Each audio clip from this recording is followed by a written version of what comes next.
For a while there, I thought I was in a computer. Now I don't have a conversation. Yeah. Meeting her. Right, just And like she my gets to, cafe con leche. Yes, exactly. Welcome to Off the Wall. This is Ratcliffe Art and Design Incubator. I'm Neil Ramsay, and known as the Creative Economist. Today, our guest is Allison Pond, Vice President of Marketing. Marketing. Marketing. Yes, got to get the titles straight. Vice President of Marketing. Allison is part of our Ratcliffe Art and Design Network and has spoken here before at FIU and has done other engagements as well. And today I'm going to introduce the concept and idea of storytelling and its application. And I'll let Allison take it away. Yeah. Welcome. Thank you. Thanks for having me. Thanks for coming back to our lovely incubator. Yeah, And I love being here. It's and- always inspiring, just being in this community space. So I really wanted to talk about, we talk about storytelling all the time at Indeed. Mad Cave. And for those who don't know Mad Cave, we are an independent publisher. This year marks our 10-year anniversary, actually. So Congratulations, happy thank anniversary. you. That's a major milestone. It is. It's a very interesting market too, being an independent publisher. So it's been a roller coaster ride for sure, but this has been definitely our strongest year, and being able to celebrate with everyone and see how much impact we have made through storytelling has just been so rewarding. I have a question for you because you said 10 years. So, we're creative practices, art, design, entrepreneurship.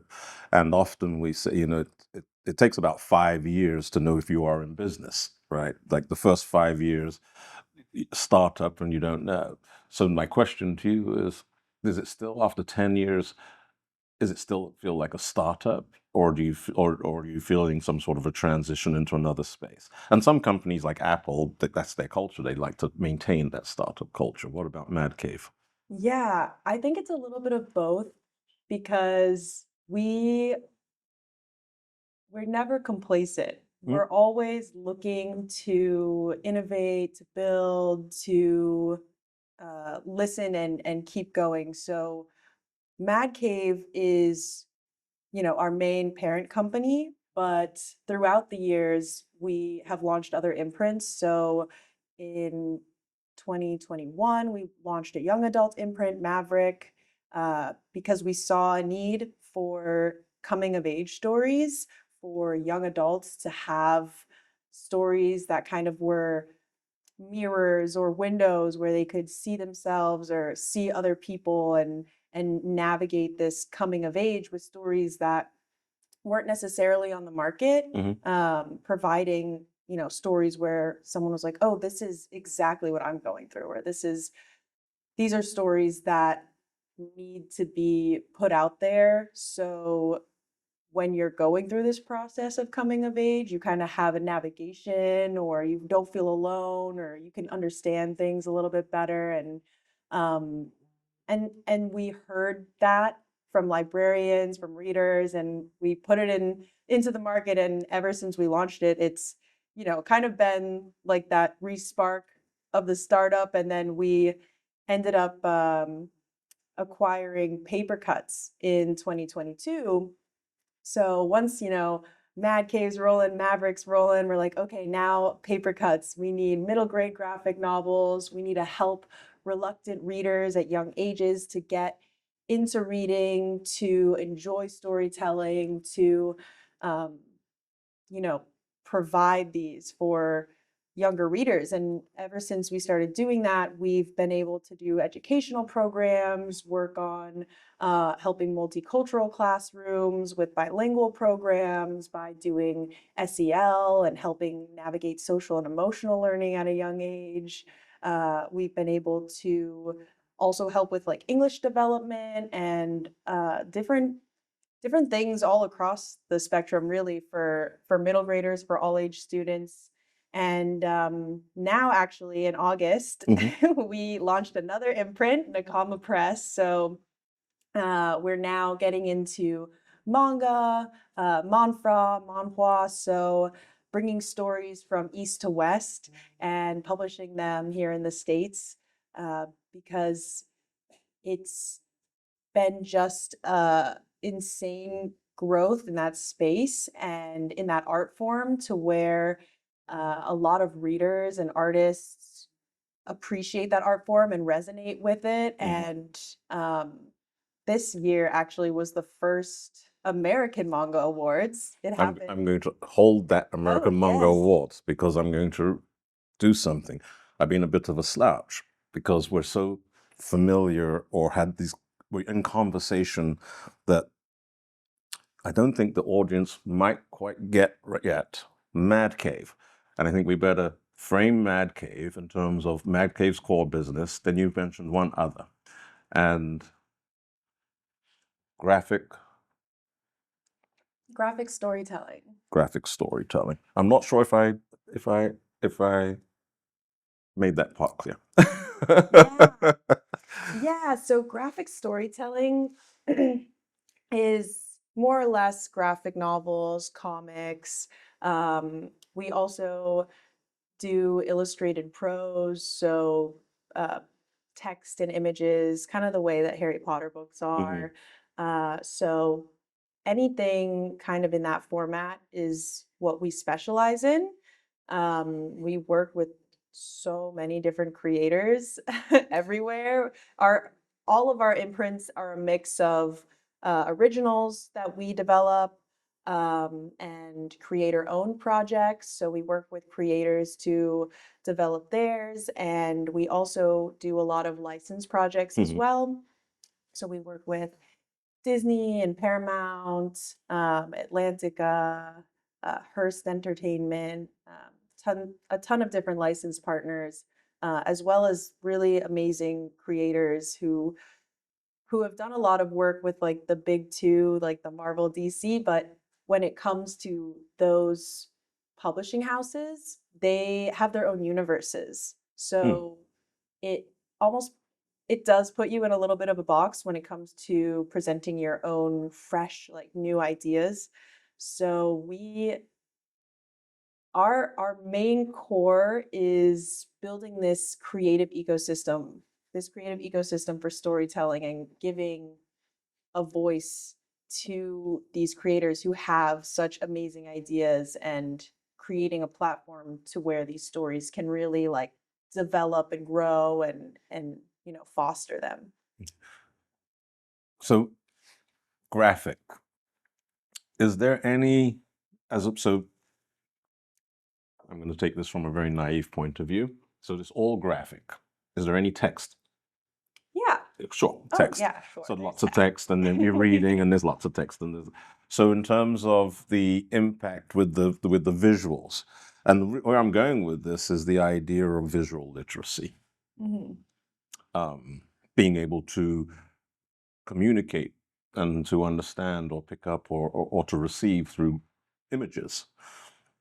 And it sounds as though this is this combination, going back to the visual book or the graphic novel, is you're finding some sort of efficiencies with humans, people at various stages. Now, you say young adults or children. Are you doing any? What are the applications of the graphic novel? This is what I'm going to say. So I've seen you using, you said, you could use it coming of age, and it's being used in educational formats, or maybe even entertainment formats, as we know.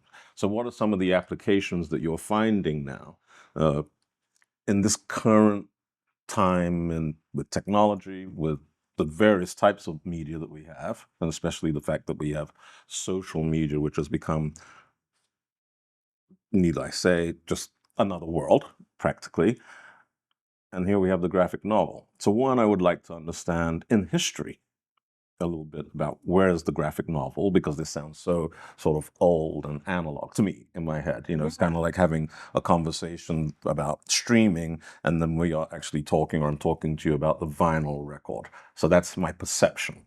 Don't know if it's a right one. No, it's very I think a lot of people see it that way because it has this long history, and a lot of people associate it with, the Sunday comics or like the old school golden age comics, right?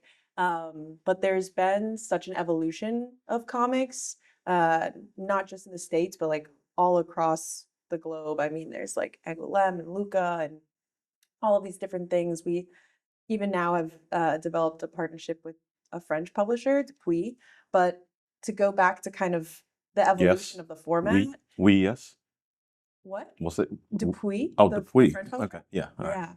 Yeah. Um, but yes, the format and its evolution. It really has this history. I mean, you used to go and get comics like in the back stands, and they were always kind of like rebellious. And there was actually a ban on comics for a while because there were like inappropriate stories, and moms would be like, we don't want our kids reading this, or like or it was kind of like controversial. It was very much like a rebellious thing. And so there was like a stigma on comics, but there was definitely like an evolution of that. And then there were like the superhero comics, and you had like this golden age coming out of that where, you have like Superman and Spider-Man and all of these things. Um, and that had its wave, and still plays like a huge part today. I mean, you think of, all of the movies in mainstream media, which started as comics.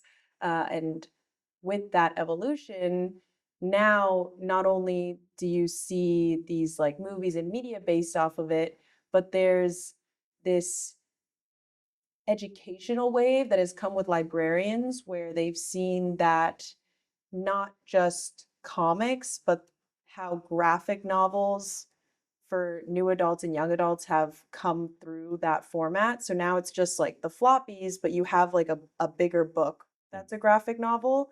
And so those have been really impactful. Um, and I have to say, there's this one guy, Calvin Reed, who has really been kind of like a leader Mhm. in the legitimacy of the graphic novel in the book market, because even with Publishers Weekly and some of these trade outlets, they didn't always have issues like they do today completely dedicated to graphic novels. They usually focus, nonfiction, fiction, those different kind of categories. But now there's multiple issues focused on graphic novels in this space. And I think it's because, when it comes to the visual aspect, it's definitely an easier jumping on point for people. Mhm.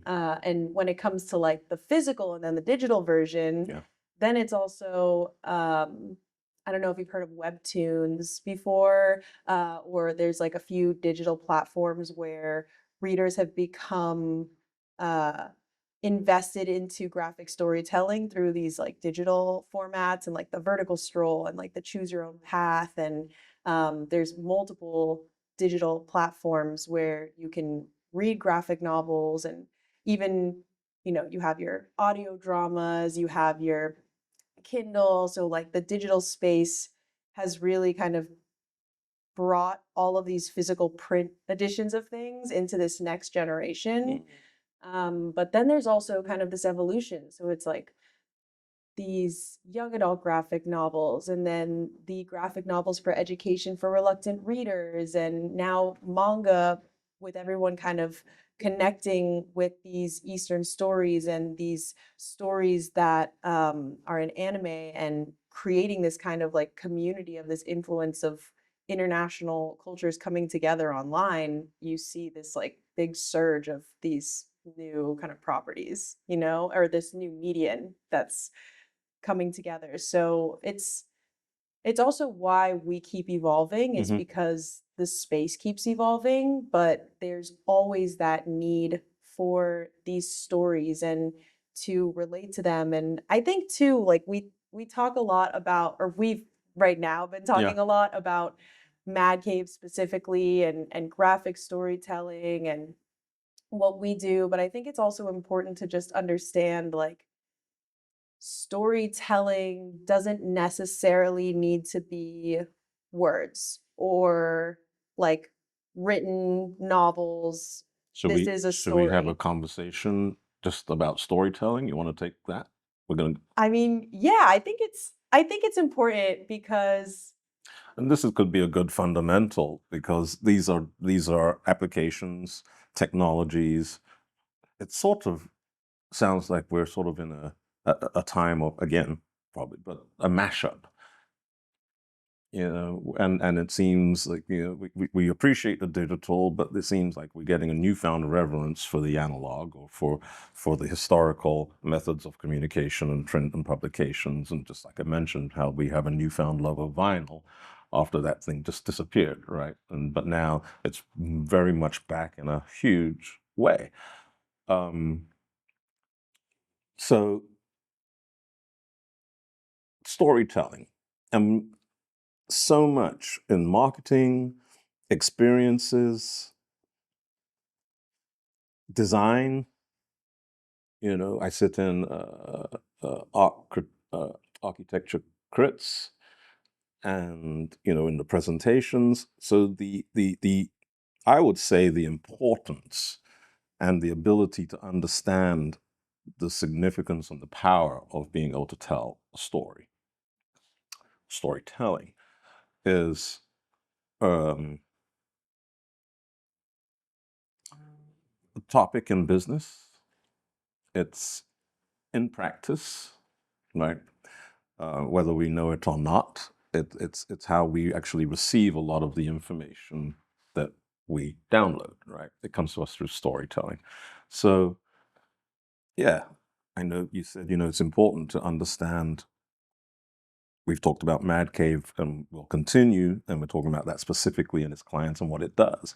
But bring us back now to storytelling and the idea, and going to impact.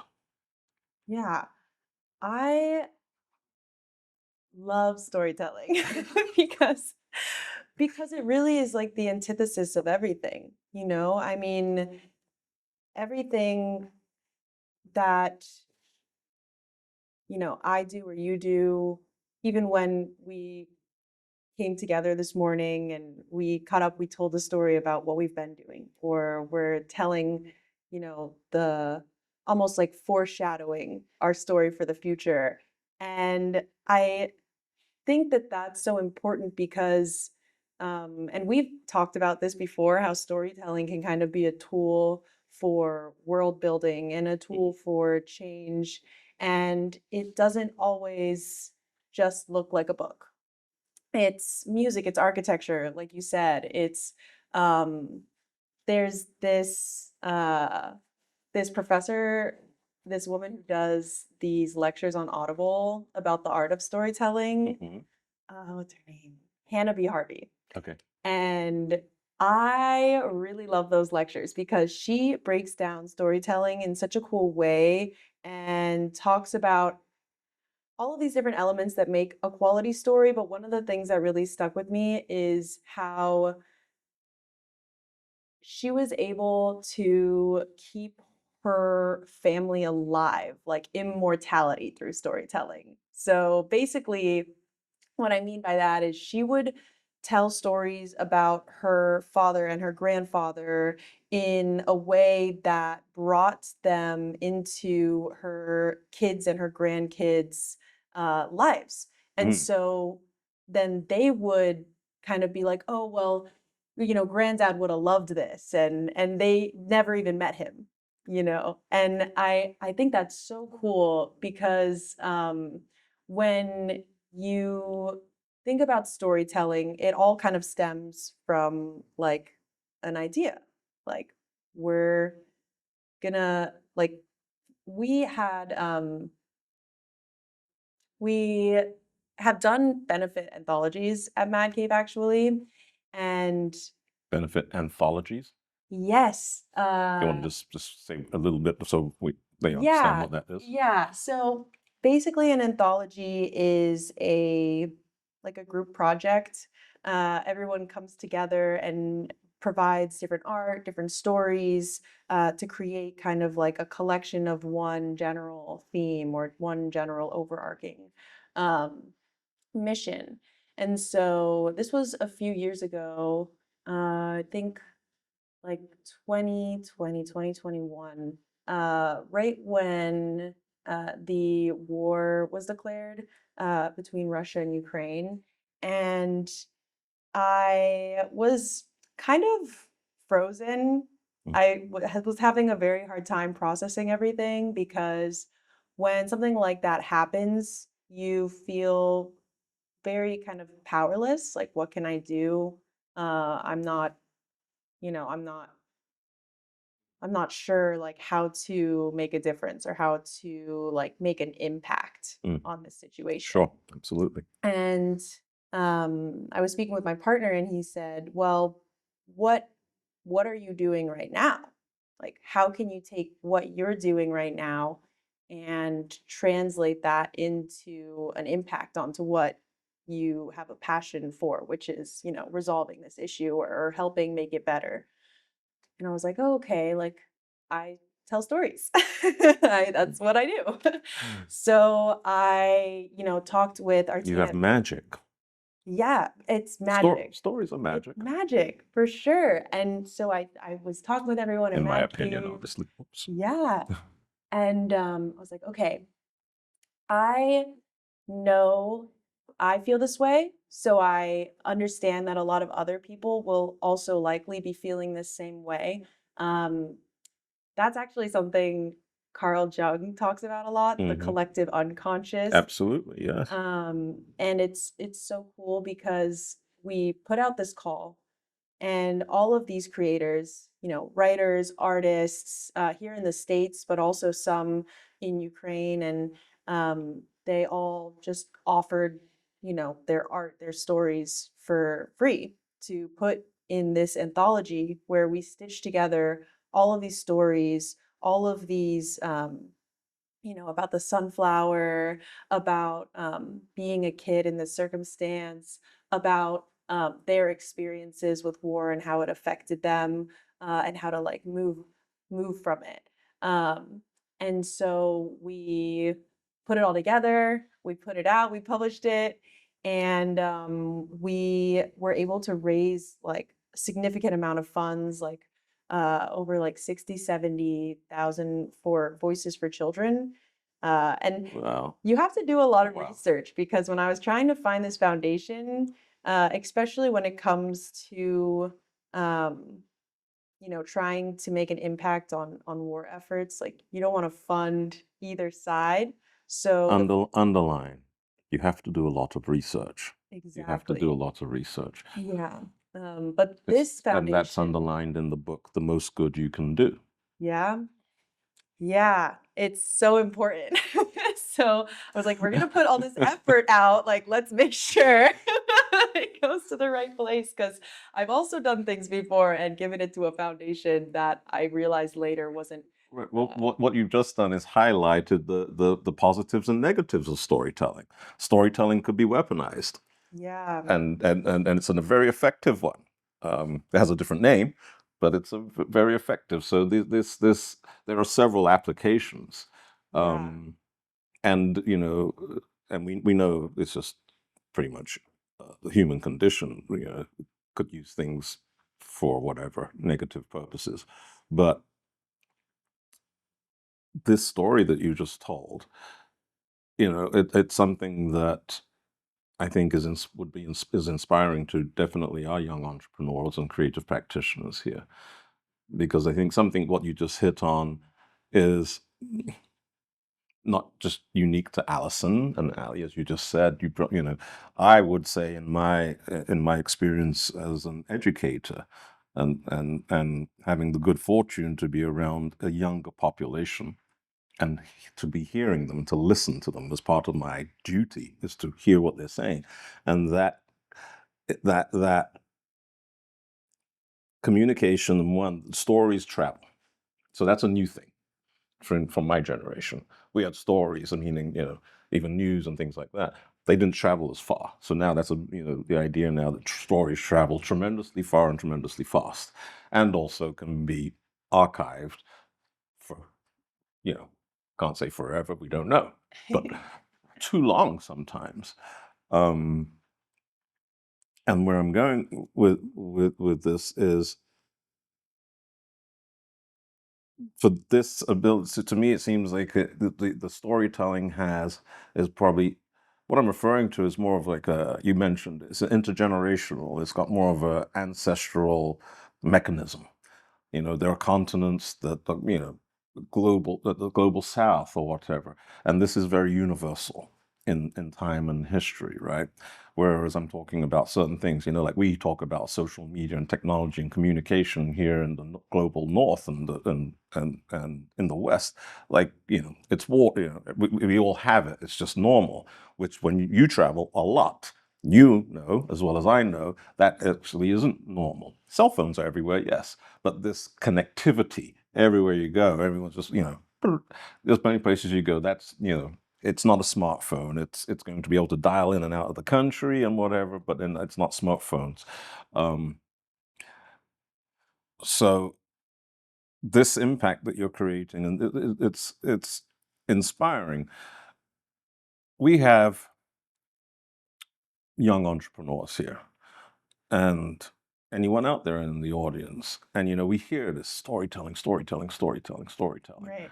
and I would say it's a trending word because we know it's been around for a very, very long time, but there are certain things that come into the business vernacular at a particular time or particular zeitgeist. And right now, storytelling, we hear it, as I said, marketers and it's the story. It's the story. They said that, right? It used to be the ad. There used to be right out. We're going to advertise to you. Now we don't advertise to anyone. No, this is a story. We're showing you our authenticity, giving you a piece of us, and all these sorts of things. But now specifically with a young entrepreneurial audience in mind, how being sort of agnostic to whatever they're doing, it could be architecture, it could be sustainability, journalism, or something, how might they start to really consider, and please highlight if you need to, how to integrate, where to even begin to integrate a story? Because to me, the whole business setup and startup is a story. Right. Often the idea, which was not even often, the idea, you just said the idea to impact is a story. Right. So what I find is often when we talk about business plans or whatever, it becomes very rigid and structured. Right. Like this sort of old, well, I don't know, maybe it's just, I call it traditional, I won't say old. This traditional business is buttoned up and tight and stiff, and you can't have frayed edges and can't be this and it's that. But it's not, right? So now, how can they loosen and relax? Because what I think is a lack of confidence to be able to tell a story. I think it's very difficult to understand the appropriate place or the appropriateness of a story, because you just said often stories are family stories and very intimate things that one shares, right? And generally that's how we form relationships. It's just a series of intimate stories. Then you come to business, and we traditionally don't have much personality in business, right? You sell your personality for a paycheck because you assume that of the company or who you're with, right? Right. But now I'm seeing, in a younger generation, like, heck no, I'm going to go as me, Yeah. Oh, yeah. So I found myself trying to navigate that question as well, because I think you're completely right on the spot with that.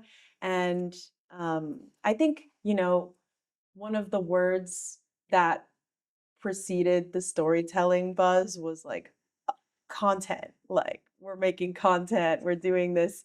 And people kind of got and get wrapped up in this, I don't know, premeditated narrative of this is trending, this is what I'm going to do, I'm going to align with this, or like this is the business plan, or we need to do, like, I'm working for this, and so this is what I'm doing. And you kind of go on like autopilot in like more of a sense, to where Yeah, it's when homogenized. Even the idea of creativity has been homogenized because yeah, social media has been so ubiquitous, and it's just theft of someone's great idea, and then you see 100 or 10,000 versions of it, all creative practitioners, but it's really homogenized. It's the same thing that which is what I was talking about earlier. Like now, the communication is so fast, where the subcultures are hard to find. It's You like can we've got get one. swept away so fast in somebody else's idea. Like, and I think that the way to break through from that, and there's like two things that have really helped me. What the first thing is the Japanese concept of ikigai. Hmm. So finding what you really love. Like, what is it that you truly, really love? And what is it that the world needs? What is it that you're really good at? And then, what can you make a living from? And so all of those different questions, prompts, I guess, when you spend time with each of those, you'll probably have like a few things in each category, but that like center is where you'll find the most fulfillment and that like authenticity. Hmm. You won't have to force that. That's your core, that's your center, that's really what it is. So for me, like, So basically, you shouldn't have to say this is authentic. no, you shouldn't have to. And you won't even be looking for that word in your vocabulary when you're in that balance center, because I'm so blessed to work on everything in Mad Cave because I love storytelling and I love, giving a platform to other creators to tell their story and be able to tell mine and be able to make an impact from that. And that's like how I see like the good that it's doing for the world. I mean, we're helping with, you know, educational development, with emotional, navigation, with stories where even the new imprint that we're doing, Nakama, a lot of the stories that we're translating are from creators in China and in South Korea, and as well as Japan that have stories that they wanted to publish there, but they're not able to find the platform. So now we're able to give them a voice here. Interesting. And so it's really cool to see how like all of the different ways that you can truly make an impact through storytelling and change the world. I mean, not just with like I think the benefit anthology was a very like on the nose example, but I think that there's so many other avenues that I'm able to like give the world what it needs right now. Like Yeah, well, yeah, you're able to share a perspective, yeah. or a different perspective, and then if someone ever witnesses a different perspective, right? If anyone's fortunate enough to ever get a different perspective, no matter what it is they're viewing, that's akin to therapy, right? Basically, that's what you're doing in therapy. You see something this way, a darn good therapist will help you see it a completely different way. Same thing, different perspective. And I think you're offering this through the idea, or you, well, not think you are, with your storytelling, and then sharing this ability with others to do the same. Um, so this is fantastic. We could do it all day. We might be too familiar, and I don't want to get too familiar because I start skipping things because I forget there's an audience. And we get, we just run away and go down the rabbit hole of all these different topics. Yeah. But one, thank you for being here. Thanks for helping us reinforce, and to also for this audience, because storytelling comes up and up and up and up. And we now have, as you said, sort of this homogenous idea like, oh, I think I'm supposed to be telling a story. And then, the idea is, yeah, it's a story, but I like the fact that, let's not confuse it too much with being contrived. Let's not try to confuse it too much with the manipulation, and let's try to keep it positive, right? Um, and checks and balances and so on and so forth. We'll do that. Would you give us the website to Mad Cave so our audience might be able to just take a look and do some research and peruse it for themselves and find Allison Pond? Yeah. Yeah, it's very straightforward. It's madcavestudios.com. You can find us there on social, the same handle as madcavestudios.com. So yeah, you can find us there. You can find all our other imprints there. And I'm going yeah, to put you on the spot. okay. You love storytelling. Can you give us a micro story just to close this out. A micro story. Yeah. I I think a micro story would be how we met, and we met when I was at a marketing agency telling stories for other businesses through marketing, Yes. and you had a gallery next door, and I told you my story, Yes, you did. and I was foreshadowing. Correct. And now that foreshadowing has become reality. I even remember a bit of the story because I Yeah. remember getting a message from you that you wanted to meet me to discuss and mentor in this foreshadowing, like ideas. And you told me your dream and you wanted me to know what that dream is. And we met on consistent. You set up a mentor schedule and we met as a mentor-mentee. And now Yeah. you're mentoring me. Yeah, you start with the intro, you created an outline, and here we are There we living the go. story. Allison, Yes. thank you. Thank Thanks for you. being at Oh Ratcliffe my Art and goodness. Design. It's so Thank you great to all for be being here. here off the wall. And I'm Neil Ramsay, as I said, and thanks again.